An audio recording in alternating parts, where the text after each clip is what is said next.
कड़ी धूप में दिन रात मेहनत कर जिस फसल को किसान ने खड़ा किया, आज उसी फसल को वो आग लगाने को मजबूर है।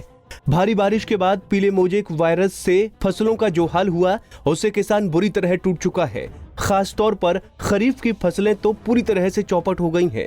किसानों के हालात ऐसे हो गए हैं कि अब फसलों की लागत भी नहीं वसूल हो रही है, जिससे खेतों में कटी फसल को किसान जलाने पर मजबूर हो गया है। फसल बोकर किसान निश्चित रूप से निश्चिंत था कि अब खेतों में फसल लहराएगी, लेकिन एक पीला मोजेक वायरस आता है और फसलों को नुकसान पहुंचाता है, जिससे फसल में जो बीज है वो बीज में मतलब उसकी जो क्षमता रहती है बढ़ने नहीं देता है और फली में फल नहीं आता है।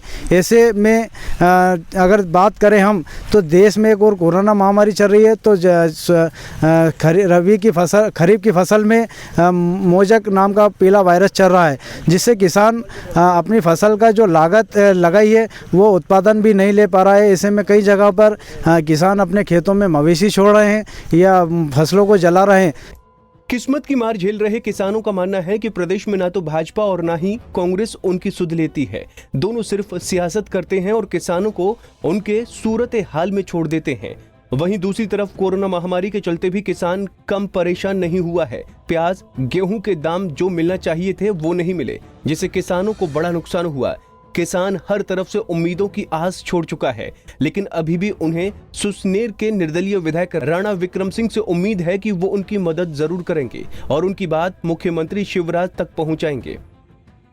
आगरमालवा जिले के सुसनेर में अरोलिया, भांडेडी, सगडिया, बुरलाए, फावका, उमरिया के अलावा कई गांवों में किसानों की हालत दयनीय है। इससे पहले कि कमलनाथ सरकार ने किसानों को 2 लाख का कर्ज माफ करने की बात कही थी, लेकिन ऐसा हुआ नहीं। ये किसान कर्ज माफी से आज भी वंचित हैं। सभा के ग्राम पंचायत आरोलिया में है।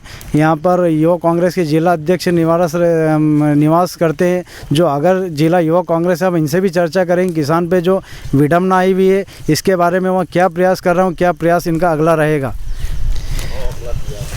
सुसनेर विधानसभा क्षेत्र का ये परिसीमन क्षेत्र है। ये हमारी एक विडंबना है कि हमारा ज़िला शाजापुर लगता है और विधानसभा सुसनेर, लोकसभा राजगढ़ है। अभी कर्ज माफ़ी में भी सरकार बदलने के कारण हमारा कर्ज माफ़ी में भी हम छूट गए। 50,000 तक का किसानों का कर्जा माफ़ हुआ है। और रही बात अब सोयाबीन की फसल की, तो इसमें मेरे द्वारा ये प्रयास किया गया कि नेताओं, जनप्रतिनिधियों को तो इसकी जानकारी दी, लेकिन कलेक्टर साहब से मैंने चर्चा की। उन्होंने भी मुझे आश्वासन दिया कि हम सर्वे करा रहे हैं, मुआवजा और बीमा भी शासन से जो निर्देश मिलेगा वो होगा। हम जालम सिंह, आप खेत में आग क्यों लगा रहे हैं? इसमें कुछ भी नहीं है, खराब होगी फसल खराब हो गई। हाँ।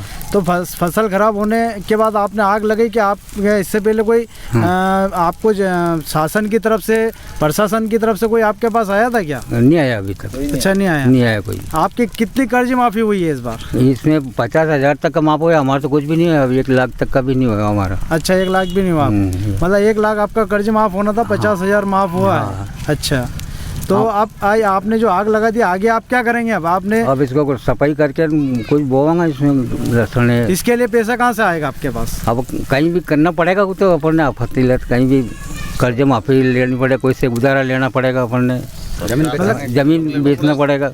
मतलब कि हमारे राणा साहब, गुड्डू राणा विधायक साहब, वो जो भी करेंगे वो हमारा देख रेख करेंगे।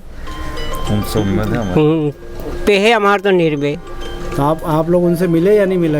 अभी तक नहीं मिले हैं सर। तो फिर उनको कैसे मालूम पड़ेगा? नहीं, अब मिलेंगे नहीं सर हम। सुसनेर में खेतों में पड़ी फसलों को किसानों के हाथों से जलाने का संभवतः ये पहला मामला है। कई किसानों ने तो अपनी फसल पर अपने गाय बैल चरने के लिए छोड़ दिए, ताकि ये फसल किसानों के काम ना कर कम से कम उनके मवेशियों को तो काम आ जाए। तरह से फसल नष्ट हो चुकी है और 100% नुकसान हो चुका है। अभी फसल में कटवाने में ज़्यादा खर्चा हो रहा है, इस कारण से अपने हार्वेस्टर कटाने के पैसे भी निकल पा रहे हैं इसमें से, और इसको थ्रेसिंग कराने में भी दिक्कत आ रही है। थ्रेसिंग कराने में पैसा लगता है, इसलिए किसान मजबूर होकर इसको जलाने पे की कोशिश कर रहे हैं। अच्छा, शासन प्रशासन की ओर से कोई सहायता मिली अभी तक? अभी तक कोई सहायता नहीं मिली और न सभी उम्मीद खो चुके। अब करें भी तो क्या करें, ना तो कोई सर्वे हुआ अभी तक ढंग से, और ना कोई को सरकार गिरने के कारण कर्ज माफ़ी भी नहीं हो पाई, और किसान अब हर तरह से मजबूर हो रहा है। मोहन सिंह जी, आज जो ये आपदा के समय जो एक और देश में कोरोना महामारी है, दूसरी ओर किसानों पे जो महामारी आई हुई है खेतों में फसलों में, इसमें आपका क्या कहना है? हाँ साहब, बहुत नुकसान हुआ हमारा साहब। सब सोयाबीन खत्म हुई, हार्वेस्टर से कटवा का मतलब पैसा भी नहीं निकले में। अच्छा, हाँ। मतलब जो आपने जो पैदावार में खर्च करा वो पैदावार में बचत या बचत काई को नहीं साहब,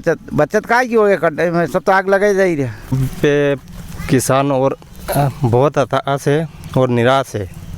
किसान की हालत ये है, आप ये समझ रहे हो, आपने भी देखा है कि कितना नुकसान हुआ है और ये फसल जलाई जा रही है।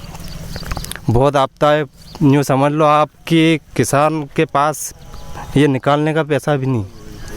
अच्छा, इसमें आपको किसी जनप्रतिनिधि या सरकार से उम्मीद है कि अब आपके जो फसल का नुकसान हुआ कुछ मिलेगा, या कुछ उम्मीद लगाए बैठे हैं आप लोग?